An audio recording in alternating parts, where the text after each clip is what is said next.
This video is going to talk about inorganic chemistry. Now, chemistry falls into two categories. Organic compounds, like this sugar. This is glucose, and it is brain sugar. It's blood sugar. It's the sugar your brain wants.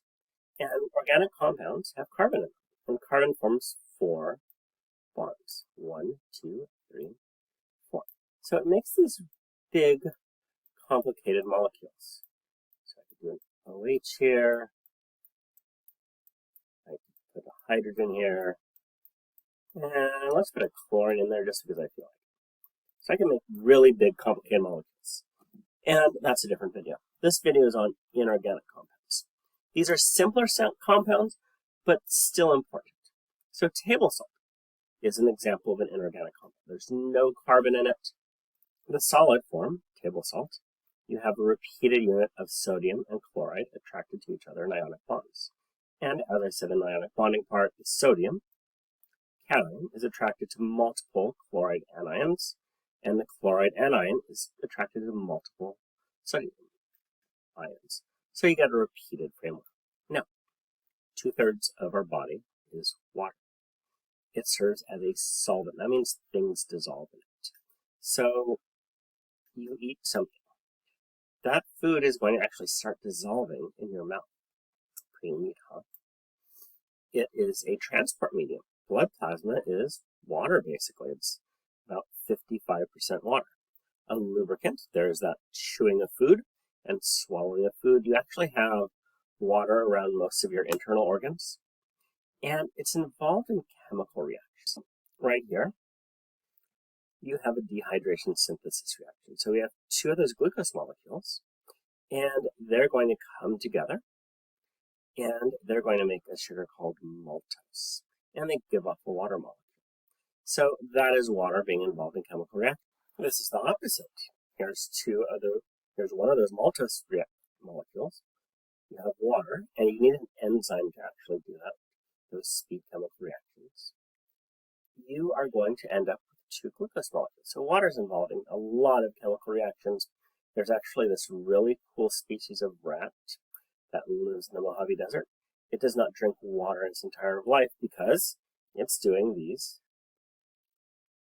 reactions. It's actually doing the opposite of this reaction. It's doing dehydration synthesis reactions that end up building things together and making water.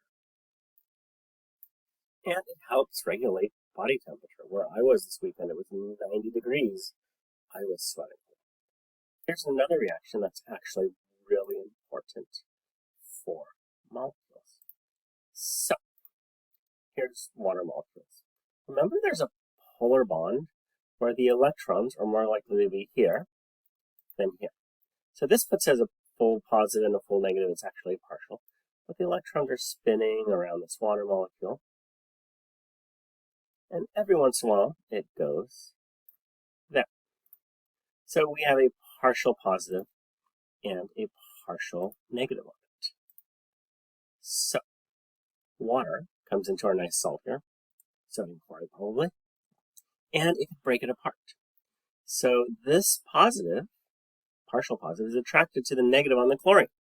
So see, it's coming and breaking up that happy family right there between that sodium and that chloride. So I can draw a sodium ion right there. Sodium, and I'm just going to do a plus there and not fill the whole thing in. So it came in between. So that's dissociation. So salts like sodium chloride and potassium chloride and calcium carbonate all dissolve in our bodies because of this charge on water. So remember, water, we have the oxygen, the hydrogens, and the electrons are spinning here. Probably use a different color. That was yellow. So the electrons are spinning around here, and they spend a very little time there. So more. So the electron clouds around the oxygen. So they're able to dissociate. So that means ionic compounds are soluble in water. And when we get to carbohydrates and proteins, I'll mention they're soluble in water too because of these charges on so things can dissolve in water. So water will dissociate at any time into hydroxide molecules, which are a base, and hydrogen ions, which are an acid. And it's reversible. At any given time, we have hydrogen ions floating around, hydroxide ions floating around, and water. And it actually looks more like this. Didn't really talk about chemical properties, but oxygen loves stealing molecules. And what's going to happen is this oxygen goes, oh, a hydrogen. I like that. So it's going to steal it and form H3O. That is an acid because it has this extra hydrogen ion. And it gives us hydroxide molecules too. And again, it's happening spontaneously. It's going from this to this to this to this before you blink an eye. Now notice, we have these acids and bases here. What the heck's an acid or a base? We have this molecule, HCl. That's an L, not an I, everybody. You drop it in solution, it gives off hydrogen ions. So, it's considered an acid. Sodium hydroxide. Drop this in water, it gives off hydroxide molecules. So it's a base. Now the base is able to accept the hydrogen ions. So a base is anything that will accept it because it has this OH and you give it another hydrogen. Let's give it another hydrogen. Oh, H2O. Yes, it's backwards, I know. But 2 H's, 1 oxygen. So bases accept, acids give up hydrogen ions. So why do we care? The body actually cares a lot about hydrogen ion concentration. It can alter cells, it can alter organisms, it can shut down biochemical pathways. Do you want to hear something gross? Your skin has lactic acid and uric acid in it. Ew. And the reason for that is it kills bacteria that are trying to live on your skin. So acids mess things up. Now water. It's both an acid and a base. Therefore, we call it neutral. So water is right here on this thing called the pH scale. It's equal parts hydrogen ions and hydroxide ions. So the pH scale tells you how strong a solution is in terms of acidity or a base. Now, I like to lie and say it means parts hydrogen. Don't tell the chemistry teachers I said that. And it's a logarithmic scale. So it's sort of like steps, right? So we're going to have our base number, 1, and we'll call that pH 7. If I go up 1 step, it's pH 6, that's 10 times as strong. If I go up 2, that's pH of 5, it's 100 times as strong. If I go up to 4, it is going to be 1,000 times. Now, if I go backwards, pH of 8, it's going to be 1/10 the concentration of hydrogen ions. So the pH scale, number one thing you need to learn, it tells the concentration of hydrogen ions and how strong it is by factors of 10. Now again, pH 7 is neutral. It's equal parts hydrogen ions and hydroxide ions. So it's constantly going back and forth, but it's not really measurable. So that's why it gets right here. As we move down in pH, so closer to 1, the acids are getting stronger.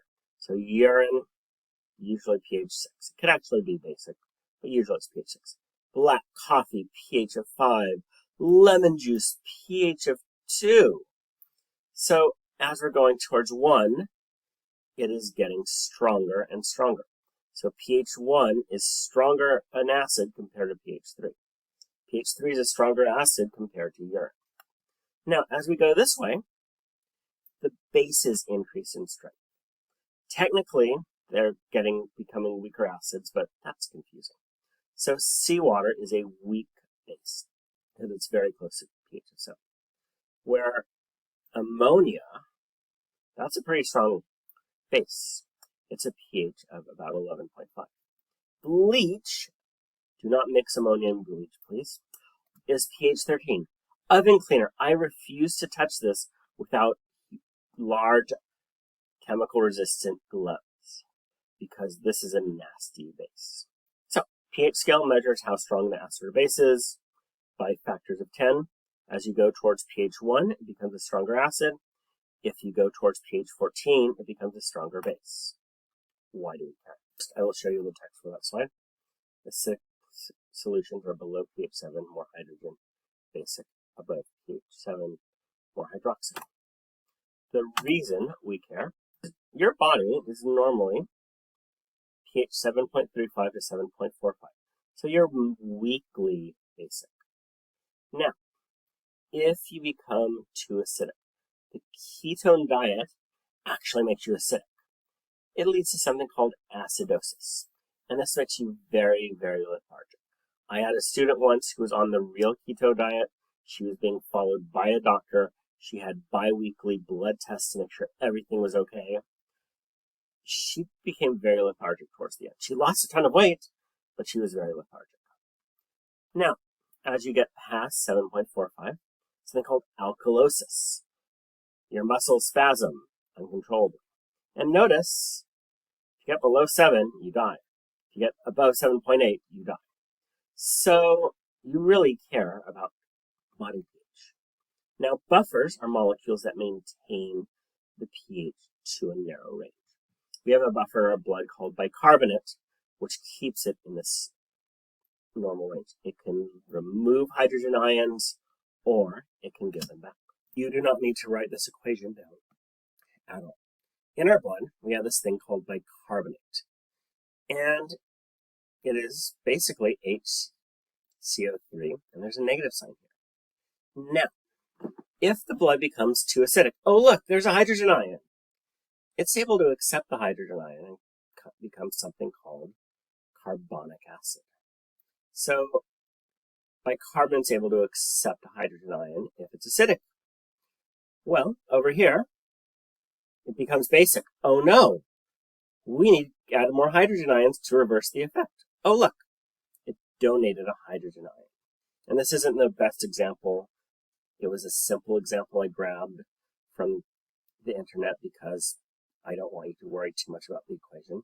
What I want you to understand is we have the bicarbonate ion. It can donate this hydrogen ion, or it can accept one, and that's why it's a buffer. Electrolytes dissociate in water. So they tend to be salts like calcium carbonate, or potassium chloride, or sodium chloride. And basically what happens is they're held together by ionic bonds. Water and its polar self comes together and breaks up the happy family. For water molecules, yes, they look like Mickey Mouse. They have the hydrogen with a partial positive charge, the oxygen with a partial negative, because electrons like the oxygen end. And it comes in here and it breaks up this happy family. And you get chloride ions and potassium ions. And because you have so much of these in your body, it is able to conduct electricity. So they're called electrolytes because you have enough of them in your body that they create electrical currents. And this is actually measurable in both muscle contraction and nerve stimulation. Lastly, trace minerals. We're not going to memorize them yet. We'll memorize them later. They're needed in microgram amounts to help with chemical reactions. Iron binds hemoglobin. Zinc is needed for cell division. Selenium is needed for making an antioxidant work. Copper is a common substance in many pathways. So this ends our inorganic chemistry lesson.